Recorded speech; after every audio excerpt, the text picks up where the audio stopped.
Merhaba, Bitki Günlüğü'me hoş geldiniz sevgili bitki dostları. Bitkilerin dünyasına yaptığımız bu yolculukta her gün yeni bitkilerle tanışabilir, onların pek fazla bilinmeyen hikayelerini benden dinleyebilirsiniz. Dilerseniz hemen yeni bir bitkiyle daha tanışalım. Peygamber çiçeği ya da Latince adıyla Centaurea cyanus, papatyagiller yani Asteracea familyasına ait 500'ün üzerinde alt türü içeren Centaurea cinsinin tanınmış bir üyesi olan otsu bir bitkidir. Bitkinin adı olan Centaurea Yunan mitolojisinde şifalı bitkilerin isimlerini ve kullanımlarını insanlara ilk öğreten bilge ve şifacı at adam Kiron'dan gelir. Soyadı olan Cyanus ise Yunanca'da mavi anlamına gelen Kianos sözcüğünden türetilmiştir. Roma mitolojisindeki bir öyküye göre mısır ve buğday tarlalarını dolaşmayı çok seven Cyanus adında bir gencin çok sevdiği bu çiçeklere zamansız ölümünün ardından çiçeklerin tanrıçası Flora tarafından onun adı verilmiştir. Bitki ayrıca mavi kantaron, mısır çiçeği, buğday çiçeği, mavi şişe ve gelin gözü gibi isimlerle de tanınmaktadır. Kendisine bu ilkbaharda doğada da rastladığımı eğer doğa yürüyüşleri videolarımı izlediyseniz belki hatırlarsınız. Avrupa kökenli bir bitki olan peygamber çiçeği günümüzde Asya ve Kuzey Amerika kıtasında yayılmıştır. Bitki genellikle ılıman iklimlerde ve özellikle mısır ve buğday tarlalarının kıyısında ilkbahardan yaz ortasına kadar görülebilir. Peygamber çiçeği yaklaşık yarım metrelik bir boya ulaşır. İnce grimsi yeşil ve tüylü yapraklara sahiptir. Genellikle parlak mavi renkte görülse de pembe, beyaz ve hatta mor tonlarında çiçekler de oluşturabilir. Güneşli konumları seven, kuraklığa dayanıklı bir bitki olan peygamber çiçeği toprak konusunda çok seçici değildir. Bitki antik çağlardan beri biliniyor olsa da bilimsel literatüre 18. yüzyılda Carl Linnaeus tarafından eklenmiştir. Peygamber çiçeği güzel görünümlü çiçekleri nedeniyle bahçecilikte süs amaçlı kullanılır. Zehirli olmadığından evcil hayvanların bulunduğu bahçelerde güvenle yetiştirilebilir. Arı ve kelebekler için önemli bir nektar kaynağıdır. Özellikle ispinoz gibi bazı kuş türleri bitkinin tohumlarını tüketir. Bitkinin hafif aromatik ve baharatlı bir tada sahip çiçekleri salatalara ve pastalara süsleme amaçlı konabilir ya da bitki çaylarına eklenebilir. Geleneksel tıpta idrar söktürücü ve göz iltihabı giderici ilaç olarak kullanılmıştır.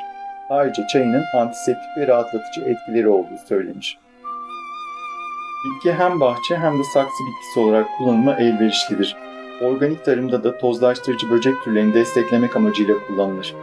Bitkinin kurutulan çiçekleri çiçek aranjmanlarına da eklenebilir. Bu kurutulmuş çiçeklerden ayrıca mavimsi mor renkte doğal bir kumaş boyası da elde edilir. Parfümeride de aromatik ve renk verici özelliklerinden faydalanılmaktadır. Bitkinin özü göz çevresi losyonlarına, cildi arındırıcı sabunlara ve doğal makyaj ürünlerine eklenebilir. Distilasyon yöntemiyle elde edilen bu öz ayrıca gözaltı şişkinliklerini ve torbalarını gidermek için uygulanan Fransızlara ait meşhur Eau de Bleuvet adı verilen göz banyosuna da kullanılır. Bu işlem basitçe bitkinin serumunun bir pamuk yardımıyla göz çevresine uygulanmasıdır.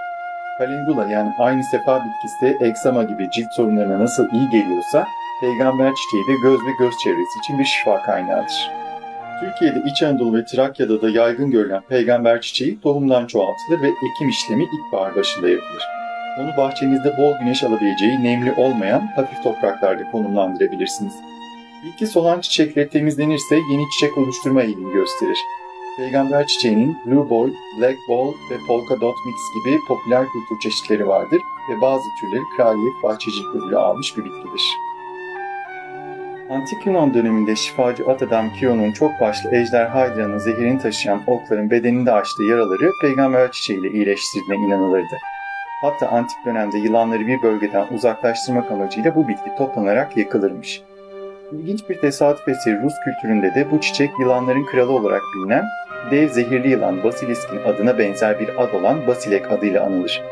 Bir Rus halk hikayesinde bu isimde yakışıklı bir genç adamın Rusalka adlı bir Rus perisinin cazibesine kapılarak tarlalara çekildiği ve orada bir peygamber çiçeğine dönüştüğü anlatılır.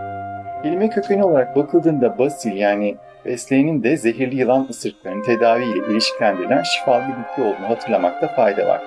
Nihayet Orta Çağ'da peygamber çiçeğinin göz hastalıklarına iyi geldiği keşfedilmiştir.